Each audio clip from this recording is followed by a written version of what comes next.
Today we're going to talk about something that could change the way you think about retirement. It's the blueprint before the hammer. We'll cover why owning a financial product is different than a written retirement plan, new tax laws including the senior bonus that could change tax planning opportunities, plus how to organize your savings into income that accounts for inflation, taxes, and longevity. Okay, imagine, if you will, a master carpenter shows up to start a project, a big project, and they've got really fancy tools, much better than my little hammer here. They've got precision saws, lasers, everything's shiny. But that master carpenter has no plan, no blueprint, no plan for what the end product is going to look like. Lauren, that would not be a great way to start a big build. And it's not a great way to start your retirement either. You're 3 months away from retiring. You've been planning on this for a long time in your head, but you didn't put anything on paper. So what happens is, you know, you have decisions you make. You have to make decisions with your Social Security. What other income are you going to be able to take in? What happens with your overall tax bill? Lots of decisions, but you don't have a plan. So what happens is you start making independent decisions that are not all working together, and you end up hoping that those decisions work out. But then you realize hope is not a plan. You need something much more concrete. Yes, it'd be like if you built like one wall one day, then you started on the flooring, then you came back to another wall. I know nothing about construction, but I think there's more to it. I think that sounds about right. Yeah. So there's definitely more to it when it comes to retirement, and obviously blueprints are essential for construction building because, you know, Haley, firsthand, you get to help people build these retirement plans. You hand them over to them. They're written documents, and that confidence that people feel when they see that written plan, it's pretty amazing. It's pretty amazing. You can just see that the pressure and all the anxiety that they had about going into retirement really just melts off because they know with confidence each decision that they're making, and they can see how everything works together. Lauren just said that everything's incorporated. It is. What you do with your income is ultimately going to affect your tax plan, and your taxes is going to affect what you have to pay for healthcare. So to have everything written out, it's beautiful. It provides confidence. It's like it's a blueprint or something. Look what you have with you here. Look what Just this is. happen to have a blueprint. Yeah. This is kind of fun. Someone on our team in the office recently built a house, and we were telling them about today's show, and that person said, I've got a blueprint you can use. So here's a look at a real live blueprint. You don't get to see those very often. And you can't tell, but this is multiple pages long. So a plan's just not a piece of paper or a Word document. You're going to have multiple pages that's going to go over your income plan, your tax plan, your legacy plan, your lifestyle plan, your what else are we missing? Healthcare, investments. So it's not just a one-page document. And we're going to talk more about the plans that you guys help people build, because that's a really important part of today's show. But let's talk about some of the things that can sometimes feel like a retirement plan. So I'm thinking about, let's go back to construction tools. The tools that people sometimes have that feel like they're a plan, but there's a difference between tools and the blueprint. So the tools people sometimes have: stocks, bonds, mutual funds, ETFs, annuities, life insurance, 401k, IRA. These things are good to have, Lauren, but without a blueprint, they're just tools. Yeah, they're great to have, and it makes sense that you're going to collect these tools over time. You go through your working career, and you go through different phases of that working career, like maybe you have kids, so you realize you need to have a will, or maybe you get life insurance, or maybe you build a house, which means you need more life insurance to cover that mortgage. You start a job, they have a 401k plan, so you contribute to that 401k plan. You leave that job, you roll over the 401k plan to your IRA, and your new employer has a 401k plan, so now you have an IRA and you're contributing to another 401k.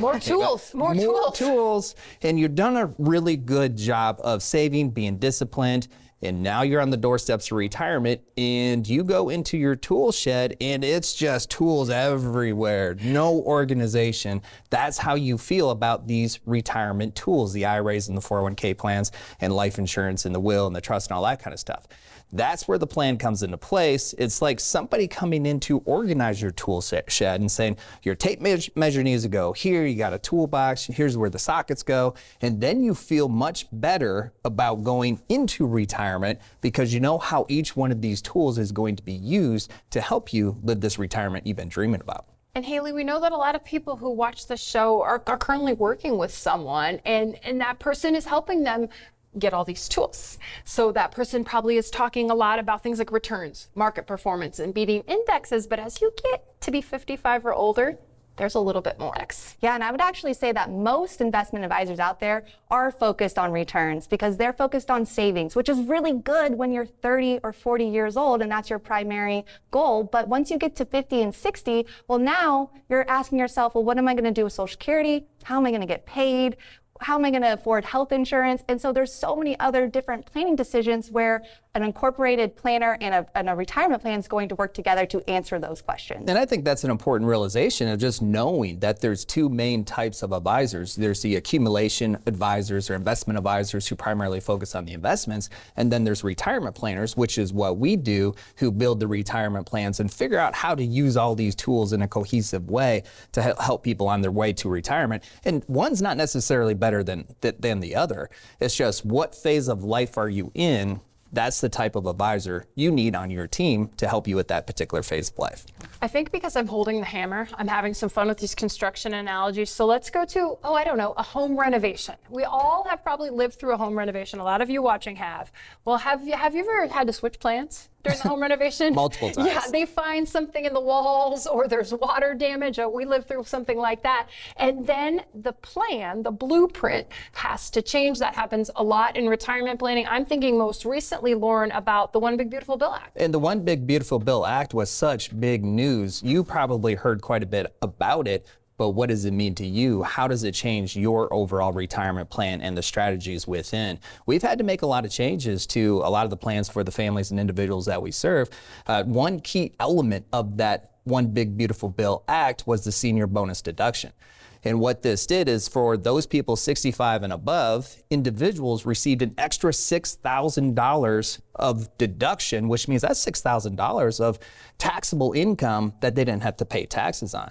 If you're married, 65 and above, that's $12,000. But there are income requirements, so we have to be wary, or at least aware of the other implications that could take place based on your income. So for individuals, if your income is above $75,000, for married couples above $150,000, that deduction starts to get phased out. So a lot of plans do have to change based on this new One Big Beautiful Bill Act. Yeah, and when this passed, Haley, I know that you were looking at a lot of the plans for the individuals and the families that we serve, and some people had to change their blueprint. Yeah, specifically, this creates a lot of nuance with the tax planning because with Roth conversions, what you're ultimately doing is you're raising your taxable income. So because that One Big Beautiful Bill Act has these income caps, if you go above those caps by doing a conversion, well, then you may partially lose out on your senior bonus deduction or completely eliminate it. So for some people, it makes sense to go past those income caps. For others, it may not. That's where the plan gets involved because everybody's plan is personalized to them.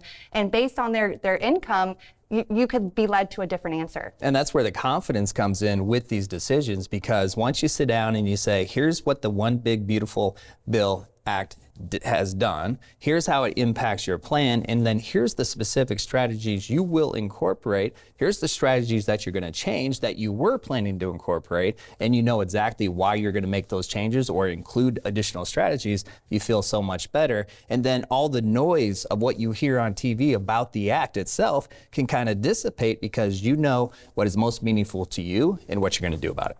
Coming up, we'll continue talking about the blueprint before the hammer. We'll talk about the markets versus the bank. Welcome back to Retiring Today. I'm Molly Nelson here with Haley Gutchenreiter and Lauren Merkel, and we're talking about the blueprint before the hammer. So if people don't have that blueprint, Lauren, there are some mistakes that can be made.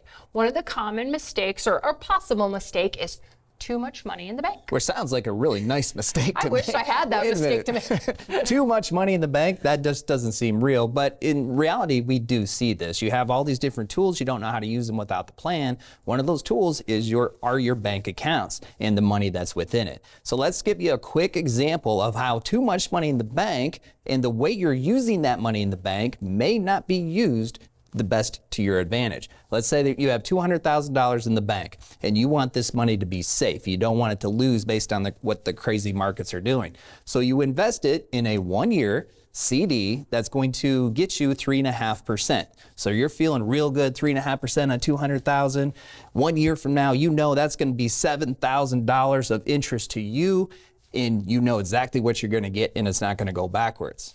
That 1 year passes. You see the $7,000 show up in your bank account, feeling good still. But then you realize you don't get to keep that full $7,000 because you have to file taxes.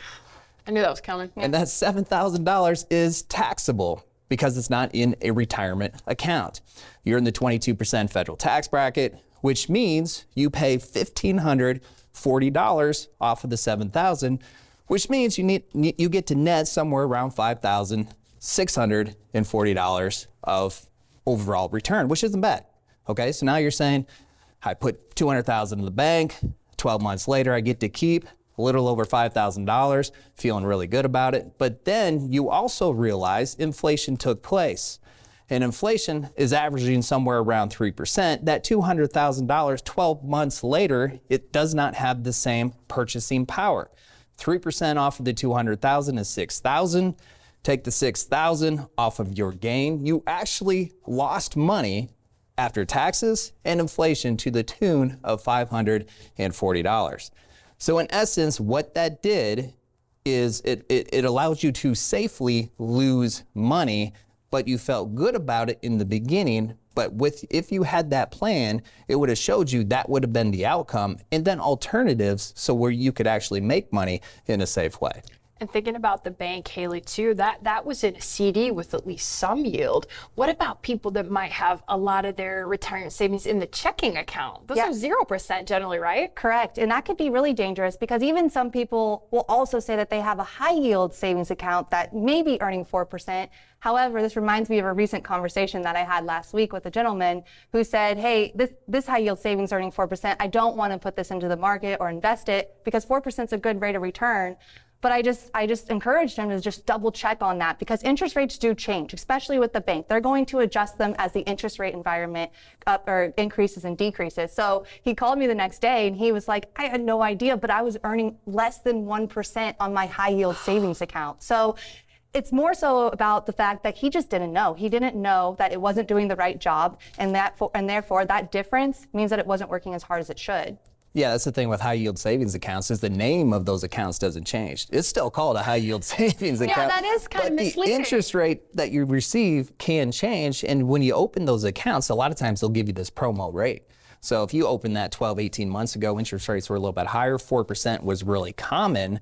But in reality, as interest rates change and the environment change, the interest rate that you receive changes, and oftentimes what we're seeing now is it decreases. You're not getting the same return you thought. And they do it quietly, so you don't get a notice. There's no big announcement. Yeah, there's no announcement. So, well, that was great that you had that person check and then they could make the adjustments. Let's talk about common mistake number 2 if you don't have that blueprint, and this conversely is too much in the stock market. Too much in the stock market can be devastating, especially when we go through rocky times in the market.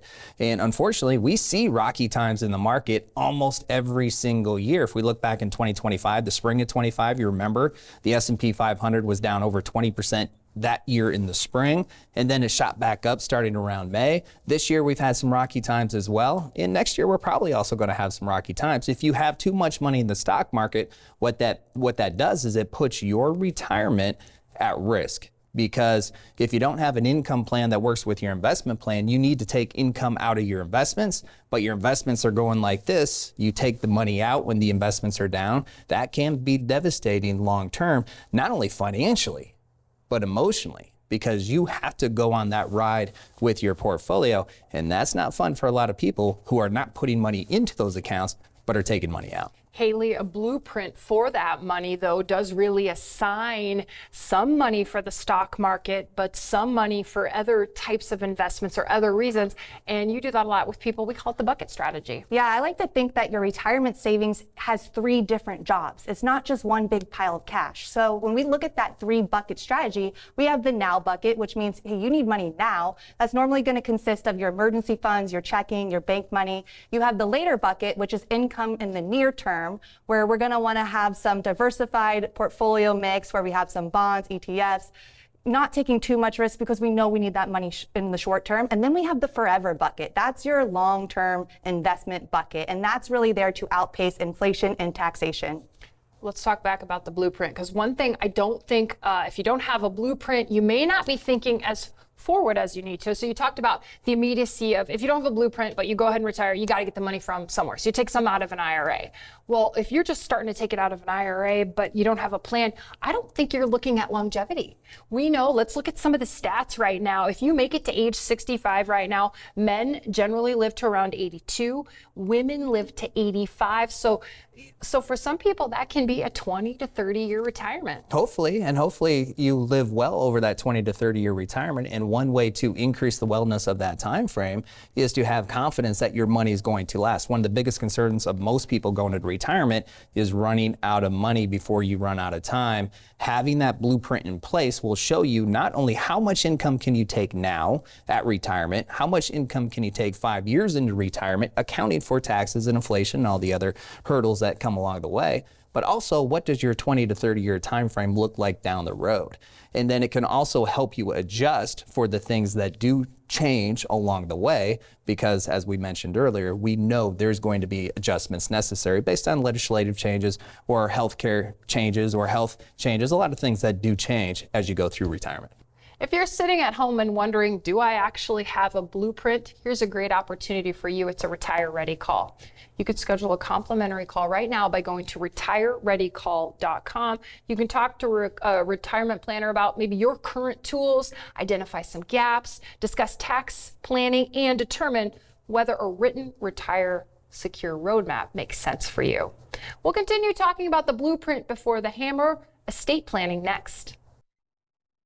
Welcome back to Retiring Today. I'm Molly Nelson here with Haley Gutchenreiter and Lauren Merkel. We're talking about the blueprint before the hammer, the plan before you start construction.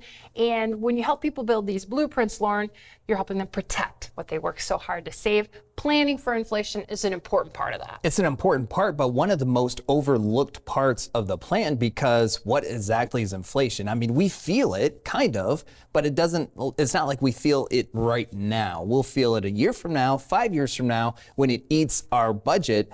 Just as an example, let's say you do have a $50,000 a year budget, just assuming a 2.5% inflation rate, that $50,000 20 years from now is over $80,000. And if you have a static income over that time frame, it just erodes your purchasing power. And unfortunately, a lot of people without a plan to combat inflation who don't have that bucket income strategy to say, here's what you can spend now, here's how you invest it for later, and here's how you invest it forever with a real intent to beat inflation, they end up with a static income plan, which really doesn't allow for the later and the forever. It may provide for now, but it doesn't get it done completely. And somebody at home might be going, well, how do you beat inflation? Inflation is inevitable. The price of goods and services is going to go up. Well, yeah, we can't prevent that. Obviously, you can't do that. But what you can do is, for example, maximize Social Security. That can help hedge for inflation. Yeah, that's why there's so many different strategies, but it really is important to look at it in your specific situation, because a married filing joint couple is going to have more options than a single person. So with Social Security, it does have a COLA adjustment every year. It does raise the amount of Social Security that you get, but that doesn't necessarily mean that you should defer it till 70. We have to look at that decision in your overall plan. And it is crazy how many times when people do look at Social Security as an isolated event, they come in thinking, hey, I want to defer till 70 because that's what this YouTube channel told me to do. And then we put that decision in their plan and they end up having less retirement assets at age 70, 80, 90, and 100, and they never make up that balance because they have to live on their portfolio for so many years. It drains that balance, and Social Security never gives them enough income to really make that break even. Also, another way to help plan for inflation is by planning for taxes and maybe saving some money there that you can use during that entire retirement. Well, retirement taxes can be the #1 wealth eroding factor when it comes to your portfolio over the course of your retirement. And it's another one of those hidden things that kind of shows up once a year for many people. When you file your taxes, you see what you owe for the year and you're astounded that you actually pay that. Now extrapolate that tax bill over the course of a 20-year time horizon, over the course of your retirement. For many people, it's a large 6-figure retirement tax bill. Now, decrease that 6-figure retirement tax bill by also a significant amount. That's just money you get to keep. That's money that you get to spend in your yearly budget to help you live this lifestyle you want to. And strategies like Roth conversions, paying taxes on money now when you know what that tax bill is going to be, allow it to grow tax-free later down the road. Strategies like tax loss harvesting, where you may have some losses in non-retirement accounts. You take some of those losses and you can apply that against your gains to help save some taxes. All of that can come into play, but you have to be really intentional and pay attention each and every year to determine what's going to be best for you. And the sooner you do it, the better, because one of the biggest tax surprises is when one spouse passes away. You go from those married filing joint rates to the single filing rates, and basically your tax bracket, it just shrinks. It takes half of the income to fill up that tax bracket. And then we're really strapped, because if we want to do Roth conversions, you're going to end up likely paying a higher effective tax rate on that conversion because now you're singled versus when you were married. In the first segment, we had an actual blueprint. Now we have the Merkle retirement planning version of a blueprint. Lauren, we call it a Retire Secure Roadmap. And the binder that you're holding, this is similar to what we hand over to the families and individuals that we serve when they get their blueprint for retirement. Yeah, when we work with Merkle Retirement Planning, you need to have a retirement plan. We're talking about it all the time on the show. This is what it looks like. The Retire Secure Roadmap is what we call our retirement plan. And there's 6 pillars in the Retire Secure Roadmap. The first pillar is the lifestyle. This is all the stuff that you dream about doing in retirement. There is a cost to that lifestyle, and that's where the other 5 pillars in the plan come into play. You have the income taxes, investments, healthcare, and legacy pillars. And in this plan, much like the blueprint for the house, it shows a lot of detail around each one of these pillars. So when it comes time to retire and you need $3,000 a month of income, you know exactly where you're going to get that from. You know the impact long term. When it comes to beating inflation, you have your income plan and then your investment plan. When it comes to your health care, what are you going to do from a healthcare standpoint? You have your healthcare plan and your legacy plan. All of this works together. It's very coordinated to make sure you are making the best retirement decisions you can make. And it's not hope, it's a plan. And when you hand these plans to people, Haley, for the first time, they see it all out in writing. You've showed it to them in visits prior to this up on the board, but you hand it to them in writing. What is there about that, the physical nature of handing it over, that you think maybe really conceptually can help people? Thank you. You're welcome. Yeah, I think that just physically handing this to them, they feel so much secure when it comes to starting their journey or going through their journey in retirement, because this is really going to provide clarity and answers around all the decisions that you have to make. And I'll be honest, when we hand them the printed plan, it is outdated the moment we print it. So your living plan lives with us, and it's constantly changing because the markets are going to change, or your spending patterns may change, or just life changes as it unfolds. So it's important to get together frequently to continue to revise and update this plan. But it's also a great reference point, because as you're driving home, you're talking to each other, you're saying, hey, what did Haley say about Social Security? Well, you get home and it's right there in the plan, whether it's a day later, a week later, a year later, and then of course it's updated. So it's a great reference point, not only for you as you go through to and through your retirement, but also if you pass away. Now your kids come, they see this, and as of that date, here's where all of your assets are, how much, and it helps them.